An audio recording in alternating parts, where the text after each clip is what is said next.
Tinggal di negara Jerman gak afdol rasanya kalau nggak ngomongin tentang biaya hidup di Jerman. Kalian mau tahu berapa kira-kira biaya pengeluaran aku per bulan selama tinggal di Jerman? Maka ikutin terus video ini sampai akhir.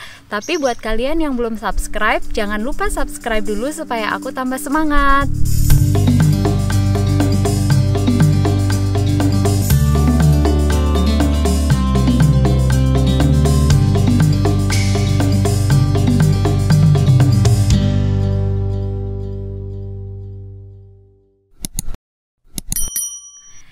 Nah teman-teman, di video kali ini aku mau kasih gambaran biaya pengeluaran bulanan yang berfokus hanya pada pengeluaran aku sendiri. Karena setiap orang pastinya punya pengeluaran yang berbeda-beda, tergantung apakah orang itu single, punya keluarga, sudah bekerja atau masih student. Dan banyak hal lagi yang mempengaruhi, misalkan lifestyle apa yang kita jalankan setiap harinya. Oke, sebagai informasi buat kalian, aku sudah tinggal di Jerman selama 14 tahun, sudah berkeluarga dan saat ini statusnya bekerja. Makanya mungkin deskripsi pengeluaran aku akan sedikit berbeda dibandingkan dengan orang-orang yang masih berstatus efesiot atau masih student. Pengeluaran yang pertama adalah pastinya biaya belanja bulanan. Jadi suamiku dan aku selalu belanja itu setiap minggu. Dan setiap minggu itu kita belanja besar, dan artinya setiap Sabtu atau Jumat sore kita selalu pergi ke supermarket yang terdekat dari tempat kita tinggal. Itu ada yang namanya EDK, dan kita sebelum belanja selalu membuat list apa-apa aja keperluan kita yang mau dibeli di supermarket ini tadi. Jadi list ini sangat membantu supaya kita fokus dengan apa yang sebenarnya kita mau beli.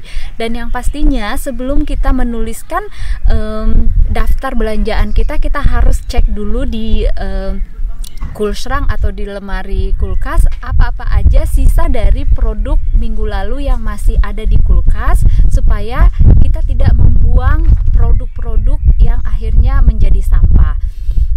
Jadi untuk biaya mingguan ini kita menghabiskan sebanyak 60 euro. 60 euro menurut aku lumayan banyak, tapi di sini aku mau jelasin ke kalian ada beberapa aspek kenapa buat 2 orang 60 euro itu terlalu mahal atau agak mahal. Jadi kita mengutamakan membeli produk-produk yang fresh, dalam arti kalau kita beli ikan atau beli daging kita selalu belinya yang fresh, tidak membeli yang di dalam kemasan kayak begitu. Dan juga karena aku tidak meminum susu produk hewani tapi meminum susu produk nabati, jadi biasanya susu-susu ini juga agak lebih mahal dibandingkan yang produk hewan. Dan ada lagi misalkan telur, itu kita juga lihat telur yang kita beli itu biasanya yang produk agak berkualitas dan agak bio. Yang kedua ada yang namanya biaya akomodasi. Jadi akomodasi ini pastinya tempat tinggal. Nah, aku dan suami kebetulan sudah tinggal di tempat milik sendiri dan kita tidak menyewa, tapi kita ada sekitar 250 euro pengeluaran yang harus kita keluarkan untuk membayar listrik, bayar gas, dan membayar iuran sampah seperti itu. Nah, sebagai informasi buat kalian, biasanya biaya akomodasi ini merupakan salah satu aspek yang sangat mempengaruhi berapa biaya bulanan kita sebulannya tinggal di Jerman. Apalagi kalau kita masih menyewa, itu biasanya lumayan tinggi. Tergantung apakah kita tinggal di kota besar seperti Frankfurt am Main atau Hamburg, atau kota kecil seperti tempat aku ini tinggal. Supaya kalian bisa dapat bayangan, biasanya kalau kita menyewa itu biaya sewanya sekitar 800 atau 900 euro per bulannya. Dan ini tergantung juga seperti yang aku sampaikan tadi, apakah mungkin ini adalah wohnung atau apakah ini sebuah rumah. Yang ketiga, biaya yang banyak kita keluarkan adalah biaya pembayaran asuransi. Jadi sebagai gambaran, Jerman itu atau penduduk Jerman itu membayar sangat banyak asuransi karena mereka itu sifatnya pengen safe gitu kali ya. Dan di kasus aku atau di kasus kami memiliki sebanyak 5 asuransi yang per bulannya itu selalu kami bayar. Asuransi yang pertama pastinya Haftpflichtversicherung. Jadi ini seperti asuransi kalau misalkan aku membuat kerusakan benda atau barang-barang orang lain yang tidak sengaja, maka kerusakan ini nanti akan diganti atau di cover sama asuransi aku. Kemudian ada yang namanya asuransi Rechtsschutzversicherung. Jadi Rechtsschutzversicherung ini sangat penting menurut aku, karena dengan punya asuransi ini semua kepentingan-kepentingan hukum, misalkan nantinya kita membutuhkan pengacara kalau kita ada kesulitan atau kalau kita ada konflik yang melibatkan hukum, maka nanti kita bisa mendapatkan atau memakai jasa pengacara yang biayanya itu di cover sama si asuransi ini tadi. Yang ketiga ada yang namanya Hausgebäudeversicherung.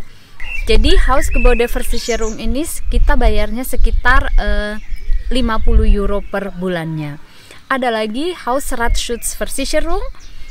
Jadi ini kayak asuransi rumah kalau terjadi apa-apa, jadi ini nanti di cover sama si asuransi juga.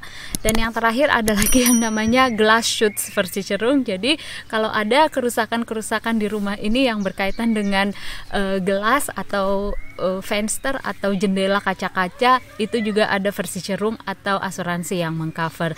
Jadi untuk keseluruhan 5 asuransi yang tadi aku sebutin ini, kita membayar 250 euro per bulannya.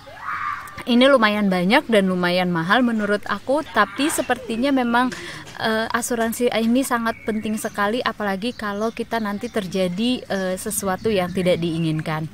Yang keempat ada yang namanya pengeluaran untuk biaya transportasi. Jadi aku juga bekerja dengan naik mobil, dan setiap bulannya itu aku harus bayar sekitar 200 euro untuk biaya bensin dan untuk biaya asuransi. Kenapa aku harus naik mobil dan tidak naik kendaraan umum atau transportasi umum di sini? Aku bekerjanya sangat mobile.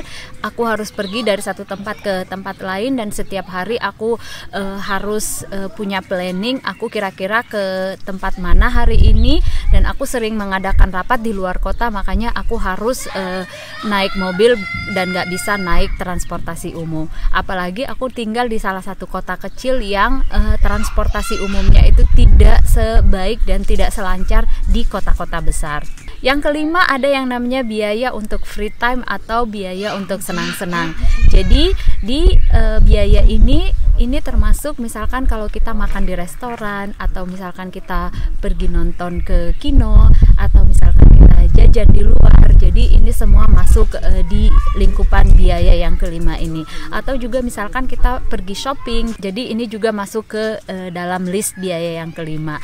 Tapi pastinya ini dari bulan ke bulan sedikit berbeda, tergantung barangkali kalau misalkan musim winter kita biasanya tidak terlalu sering makan di luar, tapi kalau summer biasanya kita weekend itu selalu keluar. Nah teman-teman, itu dia tadi gambaran biaya pengeluaran aku per bulannya di Jerman, dan untuk apa-apa aja biaya ini dikeluarkan. Setelah aku jumlahkan, keseluruhan pengeluaran yang aku habiskan adalah 1.140 euro, dan kalau dikalikan dengan kurs rupiah 16.000, total pengeluaran aku adalah 18.240.000 rupiah. Dan angka ini pastinya selalu aku bagi dua dengan suami, karena kita juga kan suami istri, jadi pengeluaran itu pastinya bareng-bareng. Aku penasaran gimana pendapat kalian tentang jumlah pengeluaran yang aku keluarkan per bulannya di Jerman. Apakah ini mahal atau apakah ini oke untuk standar hidup di Jerman? Atau kalian masih punya pertanyaan tentang biaya pengeluaran hidup di Jerman? Nah, jangan lupa kasih komentar di kolom komentar. Dan buat kalian yang sudah nonton video ini sampai akhir, jangan lupa like, subscribe, dan komen. Dan sampai ketemu di video yang berikutnya. Bye-bye.